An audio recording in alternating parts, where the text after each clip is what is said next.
বীর বিক্রমে যুদ্ধ করে আমরা জয়লাভ করেছি।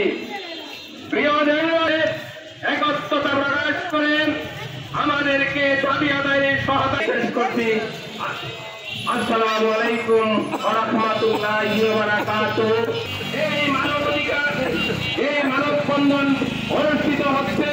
এটা এমন আমাদের কাছে লিফলেট আছে, লিফলেটগুলি যাদের প্রয়োজন মনে করে নিয়ে যাবেন ইনশাআল্লাহ। এই বলে আমার কথা শেষ করছি। আসসালামু আলাইকুম ওয়া রাহমাতুল্লাহি ওয়া বারাকাতুহু। মোট ৭৪ জন শহীদ হয়েছেন, তাদের স্মরণবর্ষী নির্যাতন গেছেন, তাদের সকল আত্মার মাগফিরাত কামনা করছি।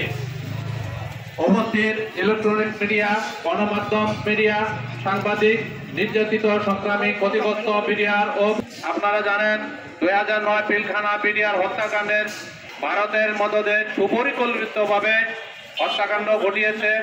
প্রহসনমূলক জেলবন্দি করে বিভিন্ন মেয়াদে সাজা দিয়ে চাকরিচ্যুত করেছেন। বর্তমানে তারা পরিবার নিয়ে মানবতার জীবনযাপন করছেন।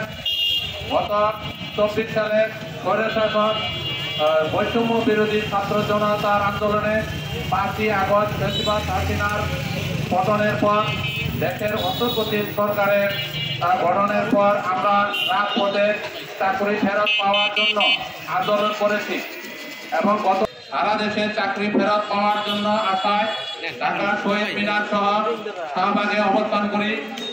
এখন ধারাবাহিকতায় আর সারা দেশে মানববন্ধন পালনের জন্য আমাদের এই অবস্থান।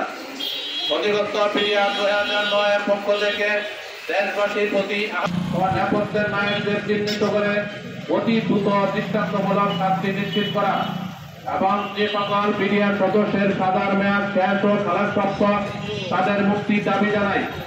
২. প্রশাসনের ১৮ স্পেশাল কোর্টের মাধ্যমে অনাহারে গ্রেপ্তার করে যাদেরকে অন্যায়ভাবে চাকরিচ্যুত করা হয়েছে তাদেরকে সবাইকে সরকারি সকল সুযোগ সুবিধা যেমন রেশন, বেতন ভাতাদি, পদোন্নতি সব পুনরায় চাকরিতে পুনর্বহাল বা যোগদান করাতে হবে। ৩. তদন্ত কমিশনকে স্বাধীন ও নিরপেক্ষ নির্ভয়ে কাজ করার জন্য প্রজ্ঞাপনে উল্লিখিত ২ এর ওমর দ্বারা অবশ্যই বাদ দিতে হবে। এই দাবি সময় দেশের ১৮ কোটি গণমানুষের দাবি, সুশীল সমাজের দাবি, এই দাবি সর্বস্তরের ছাত্র জনতার দাবি। প্রিয় দেশবাসী, আমরা ক্ষতিগ্রস্ত বিডিআর এদেশেরই সন্তান। এদেশের ১৮ কোটি মানুষের নিরাপত্তায় আমরা সীমান্তে পহরায় ছিলাম। মহান মুক্তিযুদ্ধে আমাদের ২ জন বীরশ্রেষ্ঠ অসংখ্য বীর উত্তম, বীর বিক্রম ও বীর প্রতীক রয়েছেন এবং মহান স্বাধীনতা সংগ্রামে অনেকে জীবন দিয়েছেন।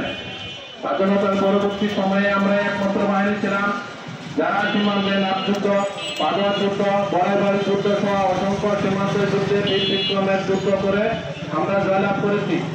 প্রিয় দেশবাসীর প্রতি আমাদের উদাত্ত আহ্বান রইল, আপনারা আমাদের এই যৌক্তিক দাবির সাথে একাত্মতা প্রকাশ করে আমাদেরকে তাই দাবি আদায়ের সহায়তা করুন এবং জাতিকে বলবৎ মুক্ত করুন।